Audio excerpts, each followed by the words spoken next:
Welcome to episode 649 of the Barcelona podcast, brought to you by the Blue Wire Podcast Network. I'm Dan Hilton, and I got to give it to Getafe'd. They sure do know how to make football fun. Did I say fun? I actually meant incredibly infuriating and frustrating and all those other words.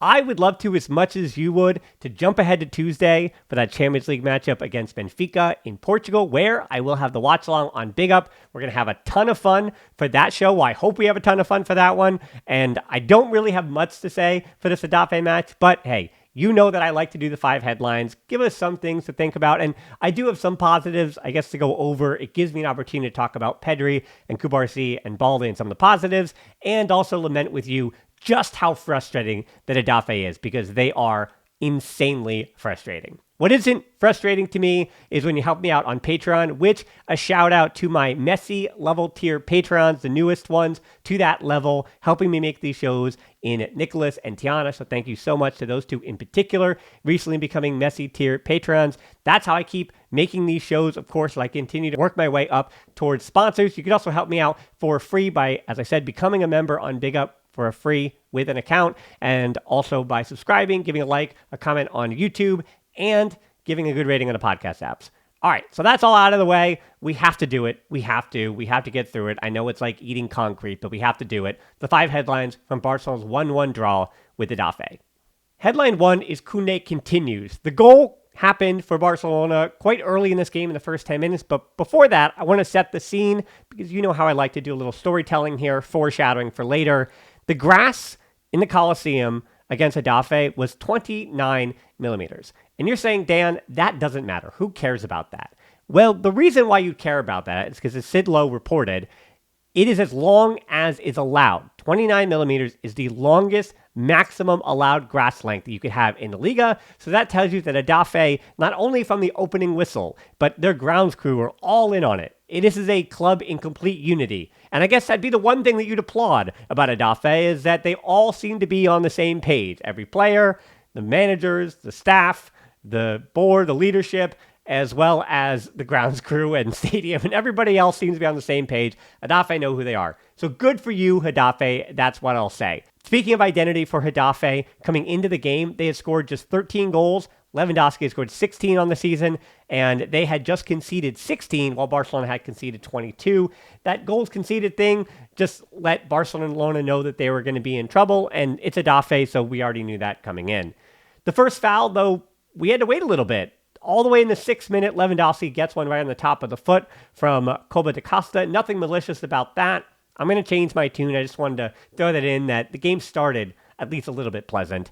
Alderete cuts out a cross from Rafinha in the 7th minute, and that would become a running theme as well. Alderete, I thought, found the game for Getafe'd as the game went on, but didn't matter, because in the first 10 minutes, Kounde puts one past Getafe'd, and everything looked good for Barcelona, who were very patient in the build-up here. It starts with Balde, who makes Iglesias miss. This is a terrible attempted tackle by Iglesias. Goes in 2-footed, and that little feint from Balde got him to miss. He goes to ground as he dove in. Then it's Balde, Lewandowski to Pedri, and then Pedri. Chef's kiss to Pedri. I have a headline on him later, but he hits that nutmeg pass into the half space for Kounde's near post run, something that he's gotten very, very comfortable with this season. Doesn't give up on the play either, and Kounde finishes. Getafe'd's 17th conceded this season, and an early goal against Getafe'd. At that point, I was singing the tune. It was a best case scenario. And Kounde's role, it should also be mentioned, on the attacking side of things, when the opposition is giving you some space there, which Getafe'd didn't really give much space at all. But Barcelona knew with 5 at the back, they were going to have to use the wings well. And for that underlapping run for Lamine Yamal, when Getafe'd were preparing that crossfield ball for him, instead, it's a near post run by Kounde. They don't communicate, and he finds himself open. This is really good attacking instincts from Kounde that we've seen this season, where his 3 goals and 7 assists in all competitions make him the first Spanish defender in the Liga to 10 direct goal involvements this year. The only other 2 with more than 7, or at least 7, are Miguel Gutierrez of Girona and Oscar Mingueza of Celta. So not only is that good company, I guess, for Kounde, but he has been the best offensive attacker in the Liga this season. And for good reason. He's been involved, plays a lot of minutes, and getting better and better with that partnership with Lamine Yamal. Headline 2 is better to be lucky. Now we have to jump all the way ahead to the 1-1 when that is scored in the 34th minute. Not much actually happened in the time when Barcelona's goal was scored to Getafe'd's goal. Barcelona were fouling Getafe at that point, actually, more than the other way around. Getafe didn't really find the game at all, and it probably would have been better if Barcelona had scored another one in the first 25 minutes or so of the game. The Getafe goal scored by Arambari, it's Alenya out wide, and Alenya did not help his reputation for Barca fans because, again, I supported him when he was coming up through the academy, and now to see him flopping and rolling around on the floor so much, irritating ball day the way it was, going all in on the, I mean, you have to go in on the Bordelas ball if you're going to play at Getafe. It's just frustrating that that's the team you wound up on, and that's how his career has gone, but hey, he's making first-team wages, and hard to fault him making his money. And this is how he's making his money, not only flopping, but going out wide here. The shot comes in, well, it's a cross, I guess. It's a flexion back to Alenya, and then Koba on the volley forces an incredible save by Iñaki Peña. Hard to take anything away from Peña on this, but Arambari in the right place at the right time for the tap-in. Gubarsi was properly playing him offside, but it was Kounde who lunged out, leaning for that ball, kept him onside. So Getafe get on the board with not a little bit of luck, a lot of luck there. And as I said, it's better to be lucky than good, and Getafe in this match were lucky and frustrating more than they were good. Headline 3 is coming back to bite them. Now we get into that section where we say, why did Barcelona settle for a 1-1? And it comes down to a very similar theme for the other opportunities that Barcelona have had to take it to teams in the bottom half of the table, and they've dropped points in those instances, especially in teams that are playing in low blocks. When that has happened, that is because, quite simply, their front three, and in particular Rafinha and Lewandowski, are missing chances, and that was deja vu again today. Barcelona should have won this game 2-1. At least one of those 2 to 4 chances that Rafinha and Lewandowski had, some of them were half chances, some of them were big misses, and because they didn't find the back of the net, Barcelona had to settle. That was the difference in this game. I'm not putting this all on the blame at the feet of Lewandowski and Rafinha, but these are the moments you got to finish as forwards to get your team points. Before I do throw them fully under the bus, I do want to give a little defense that saying that they struggled in this match in these 5 headlines is not having a referendum, because Rafinha is having a career year and he has been fantastic. Fantastic, Rafinha, this season. Lewandowski, the same thing. As I told you before this, Lewandowski has scored more goals this season already than not only Getafe, but he's already matched his total from all of last season. Lewandowski is scoring enough goals. Rafinha is scoring enough goals, picking up enough assists for Barca to win trophies. They just happen to miss some of those goals today in the same way that they missed against other small teams. I don't know if that's a problem, but it does seem to be a theme that's quite frustrating. So maybe next time out against a quote-unquote small team, Ferran Torres gets to start instead of Lewandowski. But you didn't start Lewandowski midweek against Real Betis, so he was fully rested and being ready to rotate. And I also understand why Rafinha against Getafe and the 5 at the back, you'd want to have a runner in that circumstance, and we'll get into the tactics of that in a second here. 33rd minute, Rafinha, header at the back post. The first one here, it's a Trivela pass from Lamine Yamal. Gosh, he is good. To Gavi, over to Kounde, but Rafinha open at the back post, the angle too tight for him. So that one I don't really blame, just kind of a half chance. Then the 37th minute, Lamine Yamal a bit too fancy here. Lewandowski held it up expertly, but unfortunately he was offside in the build-up anyway. Then the 41st minute, this is the one I think you start goal. Lewandowski has to get this header home as close as it gets for Barca. A perfect delivery from Balde, who is, I wouldn't say excellent because we could talk about the last 10 minutes. We'll get to those. But Balde, he would have been my man of the match if Barcelona had won this game, and he winds up not being the man of the match because of his last 10 minutes and the way Barcelona settled for the 1-1. But Balde, perfect delivery to Lewandowski here at the back post. He just missed the near post, trying to go back across the goalkeeper. Kounde and Araujo were also there at the near post, but it winds up going wide of everybody, and that is just real frustrating from Lewandowski on that miss. In that first half, the story was that Barcelona did, through a little bit of luck from Getafe, allow Getafe to score, which is something they don't do much of, but then the 2 big misses by Rafinha and Lewandowski had to score at 1-1. Now to talk about the second half and kind of where this game went from there, I want to hit the tactics board. All right, now on to our tactics board. For those who are listening, I'll try to be descriptive, and for those who are just watching, yes, it says Astrolog instead of Araujo. That is because the squad has not been updated since Araujo came back. So yes, Astrolog is not playing a center back. That is Araujo. Now, in the second half, Flick's team needed to show more aggression from that back line, not only in beating men. I thought Kounde and Balde did a decent job of doing that, but also just moving the ball quicker in more progressive spots. They were moving the ball quicker side to side, and I thought they were shifting that back line horizontally rather well. I mean, that is how the crosses came in. That is because the back lines had been shifted, and the balls to the back post had some success. So that was what Barcelona were doing well in that first half. But in the second half, I thought they needed to be even more aggressive in those diagonal balls and getting forward. And so at halftime, Kounde goes off for De Jong. So De Jong coming in for Kounde at halftime. That was the big change. And I think that actually helped Barcelona quite a bit, because De Jong was winning the ball, not necessarily in a way that Kounde wasn't, but De Jong, because of that threat to beat a man, and he did occasionally beat a man. And now you've got a numerical advantage because Uche has to continue to kind of be just pressing on Araujo and Kubarsi. So let's move this all forward a little bit. So Lewandowski is up here trying to fight, and Lewandowski shielding to the right a little bit, trying to take some of that weight off. Rafinha just sitting there along that left back, and then that left center back for Getafe'd having the opportunity to try to go in with Lamine Yamal, but doing a pretty good job, I'd say, of communicating with Luis Milla or Arambari, one of the two that were in this position, and being the one who was tracking Gabi. Because I thought Gabi, people said he didn't do anything. That's not true. In the first half, he was just trying to be the one to find that space in between the back five and the four in front. I thought he did a pretty good job of that, especially when he was going into that right side, trying to create a 1v1 opportunity for Lamine Yamal. As I mentioned, Kounde wound up getting the first goal on an underlapping run. I thought Kounde even today, overlapping run, underlapping run, good stuff from Kounde. Now, Pedri was the man of the match for me, and I think for everyone, La Liga gave him the same award. This was excellent from Pedri. Once again, especially late in that game, you saw how important he was. He was dropping in, sure, to collect the ball, but then he would beat one of the two men in the middle. And Arambari went down, sure, but when it was Luis Milla got a little tired, and Pedri would beat one. And then that would mean once Pedri beat somebody, then he's in this space, and then the right center back would have to step to Pedri and help out, which put Balde and Rafinha in a position, then going 2v2, coming in behind on the other side. And if Kubarsi and Araujo, as we'll talk about, they did a few times, once they started to get those diagonals off, and Araujo had one that was really nice there in the second half, there wasn't as much to Kubarsi, Lamine Yamal. I would really like to see the passing chart for that one. I don't know if that's because Kubarsi is right-footed and that ball doesn't get off as much, but I noticed more it was Kubarsi through the middle, either looking for Rafinha or he popped one in to Lewandowski or Gabi, and the Kubarsi long passes would be on the ground. Again, either in for Pedri, in for Gabi, or in for Lewandowski. And in the second half, that was all speeding up too. And that was all good to see.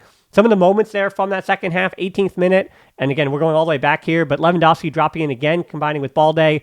Iglesias, as I said, was no match for Balde out wide, who was really good in this match. And I would have loved to sing his praises more if Barcelona got a positive result. 47th minute, Peña with a stop on Arambari, who could have had a brace here. Goes the other way, then on the break, Rafinha's cross deflects Lewandowski back to Lamine Yamal. He gets a piece of it, but there are 4 blue shirts in the goal to block it. Getafe'd are in full. Getafe'd get a point mode at that point, and Arambari's day was done at that point. He was also injured on the play. 51st minute, another something, a diagonal from Araujo, the one I just talked about on the tactics board, to Pedri. Offside was called, even though Lamine Yamal had his shot blocked anyway, which was a theme for Lamine Yamal, who had his moments in this game. 53rd minute, really coming alive here. This should have been a golazo, and I don't blame Lamine Yamal on this one. It's just defending from Getafe'd, but this could have been a real special moment. And of course, we go back to Lionel Messi. I do whisper this. Lionel Messi had that magical, one of his greatest 5 goals ever against Getafe'd.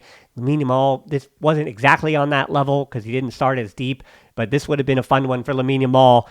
The disgusting touch, as I said before that, on the sideline, got his confidence, and then getting dragged back, pulled back, keeping his dribble alive, and then a slight deflection. That's the only reason that he did not score a golazo here. And that's not really a missed chance, but Lamine Yamal, there were moments today, and he was so close to breaking through, and it just didn't happen. Headline 4 is Pedri was born to run. I kind of also mentioned this already in the tactics board, so I don't want to belabor the point, but Pedri was awesome in this game. He is a joy to watch. He makes unwatchable football with Getafe'd almost watchable. He was so good about, in the second half, single-handedly shifting that entire Getafe'd midfield side to side, beating one man, and then what happens when you beat your midfielder on the dribble? That means it's a numerical advantage because they now have a guy stepped, and you found that space, and you created space for others. 59th minute, Balde and Pedri dancing past the Getafe'd defenders, as I mentioned. It comes to nothing, but Balde continues to show his excellence here. 61st minute, Rafinha with a drive into the box, doesn't lead anything, and then 62nd minute, Olmo on for Gabi. Immediately, Olmo, who Could have seen this game earlier, but as I said, I didn't think Gavi was doing anything wrong either. Almost finding the ball on a cross from Rafinha. Lamine Yamal scuffed it, so I said he had his moments. He was so close to breaking through, it just didn't happen. Then he soared one over a few moments later. 69th minute here, good build-up again from Barca. One-touch stuff. That is how you break down a team that is playing narrow, compact, and 5 at the back. One-touch stuff. That gives you a chance. Pedri, Olmo, Rafinha, De Jong keeping it in. All one-touch stuff. But it ends with Lamine Yamal at the keeper, unfortunately, and no second opportunity. Then the 75th minute, offside on Getafe'd against Barca, trying to clear the corner. Shot goes right at Peña's shoulder, and it stays out anyway. Peña still had a pretty decent day. There's no much more that you could ask of Inaki Peña. And against Getafe'd, I can say there was a lot of players for Barca that I kind of asked the question to when it comes to Kounde, Araujo, even Pedri. How much more could they have done in this game to get a result? Balde would be the other one, of course. Headline 5, getting Getafe'd. Well, I do ask all those players, what more could they have done? They could have won the game, yes, but they also, Barcelona got Getafe'd. They got Getafe'd. That's what happened today. We'll make a verb out of it.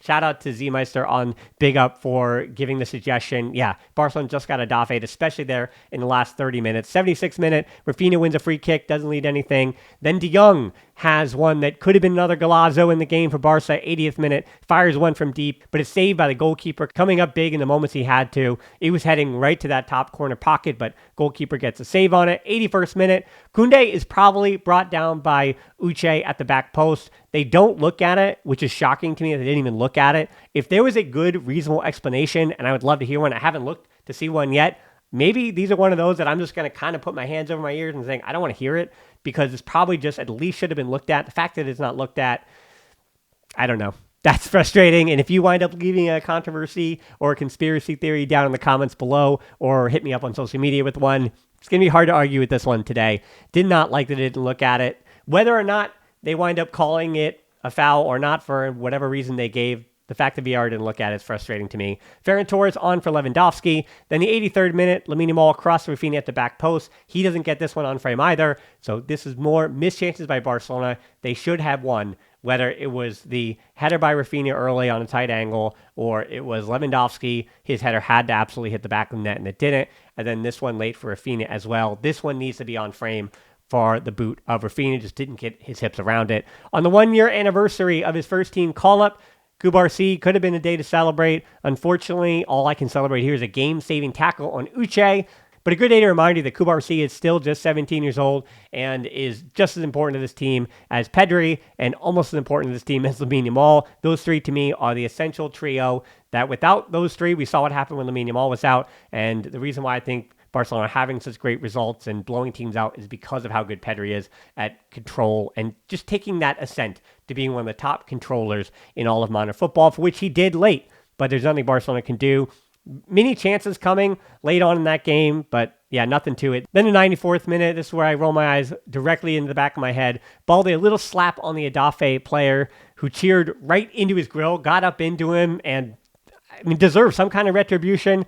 The ref, was he going to call a yellow for that? It's taunting. That's something, right? I don't know, but barely even a slap if you want to call it that. Then he flops, of course, against Rafinha, and then Rafinha pushes him down. Rafinha gets a yellow. Then Balde a little bit later gets a yellow, and it was messy. Ismail, the player who did both of those, winds up getting a yellow. A young player, by the way, too. So knowing the dark arts of Getafe'd, knowing how to get more playing time under Bordalas, really frustrating stuff. Now, Barcelona, by the way, have gone 5 consecutive seasons without winning at Getafe'd. The team that scored 10 goals, that being Barcelona, in the last 2 matches against Real Madrid and Real Betis, wind up getting stifled by Getafe'd. So for those who hate Barcelona, congratulations, you get to celebrate the unity and solidarity and all those other words for Getafe'd, that they know who they are, they have character and grit and bravery and blah, blah, blah, blah, blah. Nope, they play anti-football. It's frustrating. They make a game that I love, that is beautiful, and they make it hideous and ugly, and you don't have to be that way, guys. You can look in the mirror and not be that way, but every day they wake up and they choose violence, and that's just the Getafe'd way. Now, fortunately for Barcelona, this is what I'll say is fortunate. Yes, I know there are a lot of people in the comments saying that Barcelona have thrown away La Liga, but not only did Atletico Madrid lose to Leganés today, and Real Madrid will likely win this weekend and go to the top of the table, sure.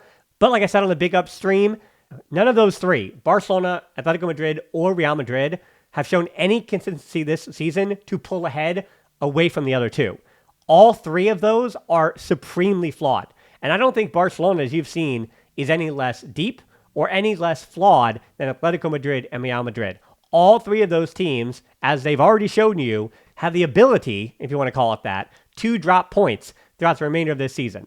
I think that winner of the Liga this season, it's a bit of a race to the bottom, or at least to semi-mediocrity, because there is no consistent team that is going, in my view, run away with La Liga. So I think Barcelona still has a chance, not because of their own doing, but a lot of because Real Madrid and Atletico Madrid also have not been consistent enough. And I know we should be afraid of Real Madrid finding their form here in the second half like they always do, but hey, until they find it, I still think they're going to be missing it. And it's still, that being Real Madrid, the team that Barcelona spanked by the scoreline of 5-2 just a few days ago. So I'm not panicking yet, but I am frustrated. I'm frustrated, I'm infuriated, and hopefully Barcelona can put this behind them nice and quick, because I mentioned at the start, 3 p.m. East Coast time on Tuesday afternoon, I will be on Big Up for the watch long, and then I'll have the 5 headlines afterwards. Of course, Barcelona against Benfica, and Barcelona, I believe, need just 1 point, and then they have definitely qualified for the top 8, and then they don't have to worry about that, what will be a messy knockout round, and they can just avoid that in the top 8 and get that bye into the round after that. So that would be nice to see from Barcelona, and it'll be nice, again, if you give a like, subscribe, do all that stuff, even in the worst of days against Getafe'd, when our eyes are popping out of our heads because we have seen some of the worst football that Bordeaux has to offer. But as always, until next time, Forza Barca.